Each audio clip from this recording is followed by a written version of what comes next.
আজকে যে বৃত্তি পরীক্ষা আয়োজন হয়েছে, এটা আপনাদের ছাত্রছাত্রীদের মেধা বিকাশের জন্য এই আয়োজন আমাদের। যারা আজকে আপনারা যে মেধাবী শিক্ষার্থী এখানে উপস্থিত হয়েছেন, আপনারা এই আগামীতে দেশকে পরিচালনা করবেন। দেশ কিভাবে পরিচালনা করবেন?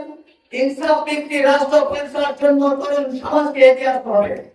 দেশ এবং সমাজ পরিচালনার ক্ষেত্রে আজকে আপনারা ২৪-এর গণঅভ্যুত্থানের মধ্যে দিয়ে বুঝতে পারছেন, তারা দেশ পরিচালনা করার জন্য আমাকে এগিয়ে আসতেছে।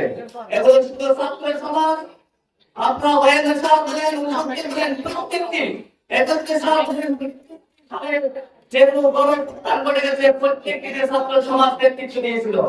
সুতরাং আপনাদেরকে আগামীতে ইনসাফ ভিত্তিক বাংলাদেশ গড়ার জন্য সেটা আমাদের প্রত্যেকের ক্ষেত্রে, আমাদের শত্রু হোক, মাতাপিতা হোক, আত্মীয় স্বজন হোক, আমরা ইনসাফ প্রতিষ্ঠা করে বাংলাদেশকে একটি সুন্দর রাষ্ট্র হিসেবে দেখতে চাই। সেদিক থেকে বাসকালী ছাত্রের সংস্থা তরুণ সমাজকে নেতৃত্বশীল হিসেবে গড়ে তোলার জন্য আজকের এই আয়োজন। আমি একটি কথা বলে থাকি, আপনারা যদি নিজেকে নেতৃত্বশীল হিসেবে গড়ে তুলতে চান, সামাজিক সংগঠনের কোনো বিকল্প নেই।